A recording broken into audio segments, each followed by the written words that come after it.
birthday parties, presents, family get-togethers. The holidays can be a very stressful time. And if you're like us, you're probably looking for a Christmas that's a bit more carefree. So today we're going to help you set some boundaries with therapist and best-selling author Nedra Glover Tawwab, whose book is called Set Boundaries, Find Peace. Perfect title. Perfect time of the year to have this discussion because people are among family and there are these questions that no matter how many times they come at you, they're an ouch. Yeah. Why aren't you dating anyone? Why aren't you married? When are you going to have children? Like, how do you prepare yourself for something like that? You practice like you're about to give a speech. In the mirror, it's like, when Aunt so-and-so says, these are the comebacks I will have this holiday season. Often we don't prepare, and so it's like shocking. It's like, oh, she asked again, but you know she's going to ask. You know this person is going to say something. So what is the answer? Why aren't you married? Like, that's a common one women get.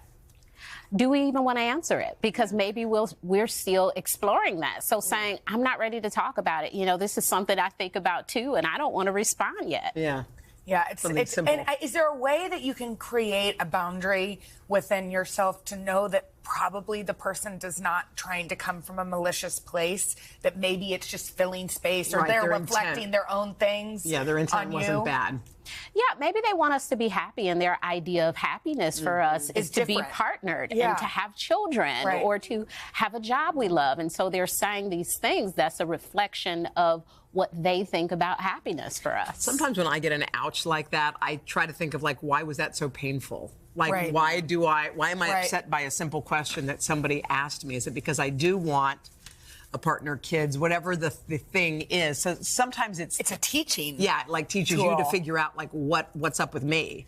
Yeah, people teach us what our stuff is, what we still need to explore and discover. And sometimes when we are responsive to something, it's an opportunity for us to say, okay, next Monday, that's where I'll start in therapy. Yeah, definitely. On that topic. Exactly. Yeah. Okay, let's move on to gifting. Yeah. It's that time of year. It can be tricky, right? Like with the boundaries when it comes to people asking you for things, with money. What should we do?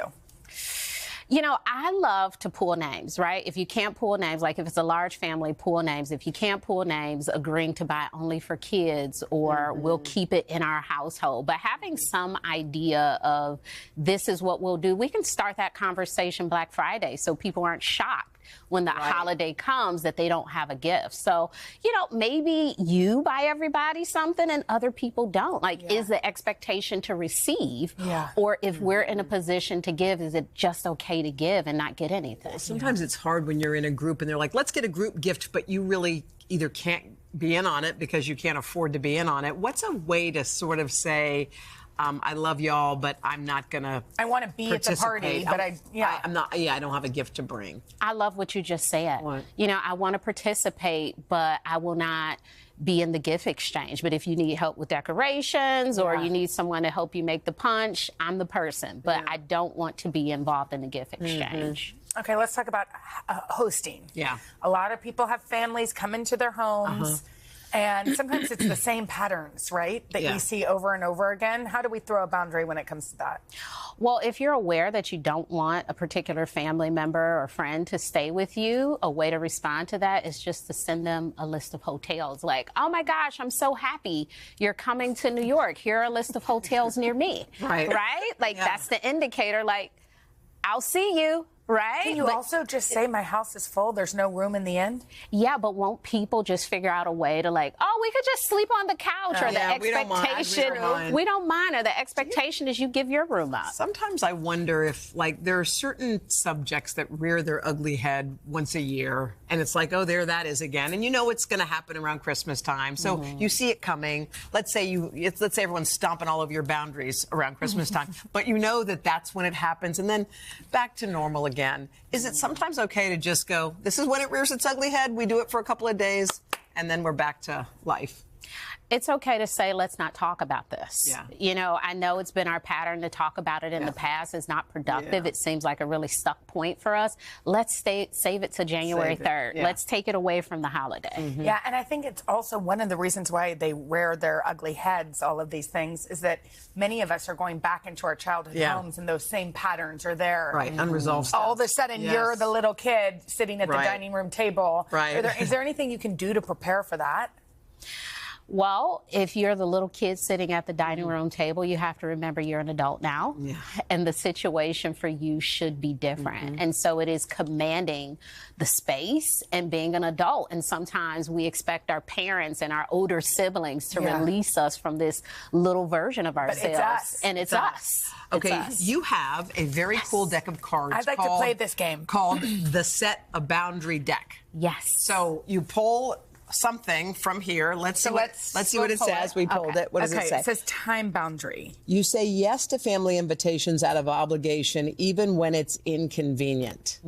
Yeah. So what are we supposed to do with this? Discuss if that's us and how we... Yes, you discuss it. So if you're doing this and this is an area of challenge to you, how do you respond to it? You know, I think about, like, if this invite happened for tomorrow, not in 3 weeks, would you go?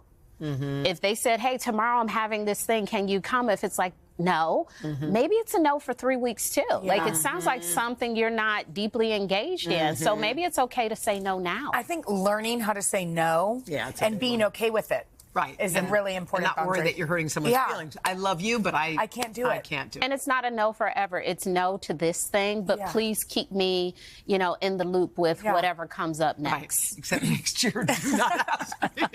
Or the year after that. I don't want to go. And that's when you just stick to no. No. I won't be available Friday or the following Friday. I'm never available. Okay, thank you. I'm never available. Thank you.